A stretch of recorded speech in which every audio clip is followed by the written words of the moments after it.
Hi viewers, எல்லோருக்கும் வணக்கம். இன்னைக்கு சிந்து பைரவி நாடகத்தில் அன்னபூர்ணி கிட்ட சுவாதியோடைய அப்பா அம்மா சிவாவுக்கும் சுவாதிக்கும் கல்யாணம் பண்ணி வச்சா சரியாக வருமா அக்கா? சிவா சுவாதியை ஏற்றுக்கவே மாட்டாரே அப்படின்னு சொல்லி கேட்குறாங்க.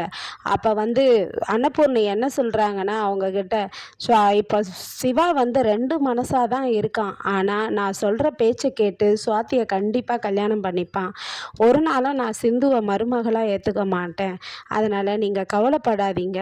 சுவாதியும் சிவாவை விரும்புகிறா இல்லை, அதுக்கப்புறம் என்ன அப்படின்னு சொல்லிட்டு அவங்கள சமாதானப்படுத்துகிறாங்க. அதுக்கப்புறமா மகா வெளியில் உக்காந்துட்டு என்ன பண்ணுறாங்கன்னா கோலம் போட்டுட்ருக்காங்க. கோலம் போட்டுட்ருக்கும்போது ஸ்னேகா வராங்கங்க. ஸ்னேகாவை பார்த்ததும் மகா அதிர்ச்சி ஆகுறாங்க. ஐயையோ, இவ வேற வராளே அப்படின்னு சொல்லிட்டு ஸ்னேகா என்ன கேட்குறாங்கன்னா, ஆன்ட்டி எங்கே அன்னபூர்ணி ஆன்ட்டி எங்கே? நீங்கள் என்ன நான் இல்லாத நேரத்தில் சிவாவுக்கும் சுவாதிக்கும் நிச்சயதார்த்தம் பண்ணிட்டீங்களாமே அப்படின்னு சொல்லி கேட்குறாங்க. அதுக்கு நான் என்ன பண்ணுவேன் ஸ்னேகா, அது அன்னபூர்ணி அக்கா எடுத்த முடிவு அப்படின்னு சொல்லிட்டு மகா சொல்கிறாங்க. என்னது, அன்னபூர்ணி ஆண்டி எடுத்த முடிவா? நீங்கள் அப்போ என்னை பற்றி அவங்கக்கிட்ட பேசவே இல்லையா? அவங்க என்ன சொல்லியிருந்தாங்க? அவங்க சிந்து சிவாவை பொய் சொல்லி தான் கல்யாணம் பண்ணிக்கிட்டா அப்படின்னு சொல்லிட்டு நான் ப்ரூவ் பண்ணால் சிவாவுக்கு என்னை கல்யாணம் பண்ணி வைக்கிறேன்னு சொல்லிட்டு அவங்க வாக்கு கொடுத்துருக்காங்க. எப்படி இப்படி அந்த வாக்கை அவங்க மீறினாங்க அப்படின்னு சொல்லிட்டு கேட்குறாங்க. அதுக்கப்புறம் நான் என்ன பண்ண முடியும்? அன்னபூர்ணி அக்கா முடிவு எடுத்தது தானே அப்படின்னு மகா சொல்ல, உடனே ஸ்னேகா ஆன்ட்டி உங்களுக்கு நான் டைமண்ட் நெக்லஸ்ஸு நீங்கள் கேட்கும் போதெல்லாம் பணம் எல்லாத்தையும் அள்ளி கொடுத்துருக்கேன். அப்போ நான் என்ன அதெல்லாம் உங்களுக்கு வாங்கி தரத்துக்கு நான் என்ன முட்டாளா கேனையா அப்படின்னு சொல்லிட்டு கேட்குறாங்க. எங்கே அவங்க, நான் கேட்குறேன் பாரு போயிட்டு அப்படின்னு சொல்லிட்டு அன்னபூர்ணி கிட்ட போயிட்டு என்னன்னு கேட்குறாங்கன்னா, ஸ்னேகா ஆன்ட்டி நீங்கள் என்ன சுவாதிக்கும் சிவாவுக்கும் நிச்சயதார்த்தம் பண்ணிட்டீங்களாமே அப்படின்னு சொல்லி கேட்குறாங்க. ஆமாம்மா அப்படின்னா, ஏன் நீங்கள் சிவாவை என் கூட கல்யாணம் பண்ணி வைக்கிறேன்னு தானே சொன்னீங்க, இப்போ எப்படி நீங்கள் சுவாதிக்கு பண்ணீங்க அப்படின்னு கேட்கும்போது அன்னபூர்ணி சொல்கிறாங்க, இல்லை உன்னை தான் பிடிக்கவே இல்லையம்மா, சிவா ஏற்றுக்கவே மாட்டேன்றானே அதனால தான் அப்படின்றாங்க. அப்போனா இப்போ சிவாவுக்கு சுவாதியை பிடிச்சிருக்கா அப்படின்னு சொல்லி கேட்குறாங்க. மா ஆனால் இப்போ பிடிக்கல தான், ஆனால் சுவாதியை அவன் மெதுவாக அவன் ஏற்றுப்பான், அதனால் நான் பண்ணி வச்சேன் அப்படின்றாங்க, நிச்சயதார்த்தம் பண்ணேன்னு. இங்கே பாருங்க, என்னை மீறி நீங்கள் சிவாவுக்கு சுவாதி கூட கல்யாணம் பண்ண எதனா பண்ணீங்க, நான் சும்மாவே இருக்க மாட்டேன், உங்கள் ரெண்டு பேரையும் நான் என்ன வேணாலும் பண்ணுவேன் அப்படின்னு சொல்லிட்டு அவங்க பயங்கரமாக திட்டிட்டு போயிடுறாங்க ஸ்னேகா.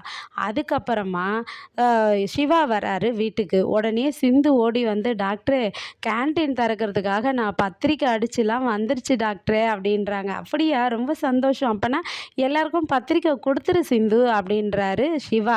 உடனே நான் முதல் பத்திரிக்கை அன்னபூர்ணி அத்தைக்கு தான் தரலான் இருக்கேன், அவங்க வாங்கிப்பாங்களா, வருவாங்களா கேன்டீன் திறப்பு விழாக்கு டாக்டரே அப்படின்னு கேட்குறாங்க.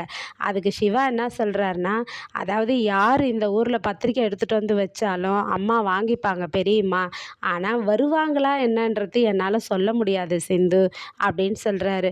சரி டாக்டர், அப்போனா நான் பத்திரிக்கை எடுத்துகிட்டு போய் வைக்கிறேன் அன்னபூர்ணி அத்தைக்கு அப்படின்னு சொல்லிட்டு பழம் பூவு வெத்தலை பாக்கு எல்லாம் வச்சு பத்திரிக்கையை கொண்டு போய் அன்னபூர்ணிக்கு வைக்கிறாங்க.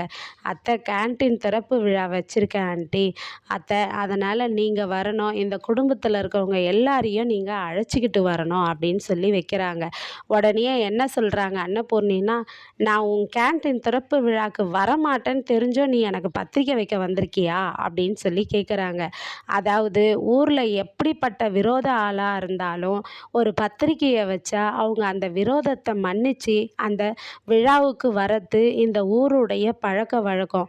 அதே போல் எவ்வளோ விரோதியாக இருந்தாலும் ஒரு சாமிக்கிட்ட நம்ம முதல் பத்திரிக்கை வைக்கும்போது அந்த சாமி நம்மளை நிராகரிக்காமல் ஏற்றுக்கும்.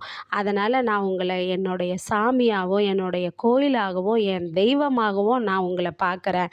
அதனால தான் நான் கோயிலுக்கு கூட பத்திரிக்கை எடுத்துன்னு போய் வைக்காம உங்களுக்கு பத்திரிக்கை வைக்க வச்சுருக்கேன், என் பத்திரிக்கையை ஏற்றுங்க அத்தை அப்படின்னு சொல்லிட்டு பத்திரிக்கையை கீழே வச்சுட்டு உடனே டேபிளில் வச்சுட்டு ஆசீர்வாதம் வாங்கிறதுக்காக ஆசீர்வாதம் பண்ணுங்கன்னு கேட்குறாங்க.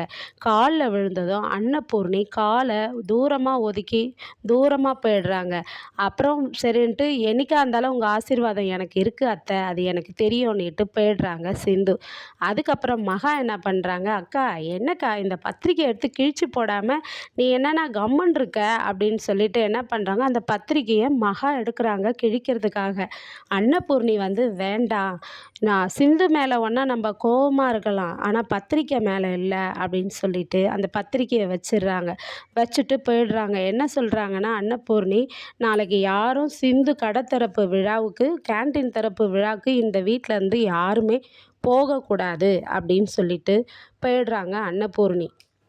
அதுக்கப்புறம் மகா என்ன பண்ணுறாங்கன்னா, "ஏய் ஐஸ்வர்யா, முதல்ல இந்த பழத்தை எல்லாத்தையும் எடுத்துகிட்டு போயிட்டு அவள் மூஞ்சிலேயே விட்டு எறிஞ்சிட்டு வாடி இந்த தட்டை" அப்படின்னு சொல்கிறாங்கங்க. உடனே இந்த ஐஸ்வர்யா என்ன பண்ணுது, அந்த பழம் பத்திரிக்கையெல்லாம், ஆனால் பத்திரிக்கையை மட்டும் பைரவி எடுத்து படிக்கிறாங்க சந்தோஷமாக சிரிப்பு முகத்தோட. அதை புடுங்கிக்கிட்டு இந்த ஐஸ்வர்யா பழத்தெல்லாம் எடுத்துன்னு போய் தட்டோட சிந்து ரூமில் வச்சு, "ஏய் சிந்து, இந்தா" அப்படின்னு சொல்லிட்டு தூக்கி விசிறி அடிச்சுட்டு வந்துடுறாங்கங்க. தொப்புன்னு போட்டு அதை பார்த்துட்டு சிந்து அழுகுறாங்க. டாக்டரும் அங்கே வராரு. சிவாவும் வந்து அப்படியே உட்கார்றாரு.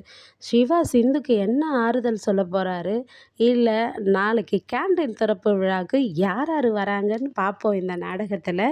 நன்றி, பாய்.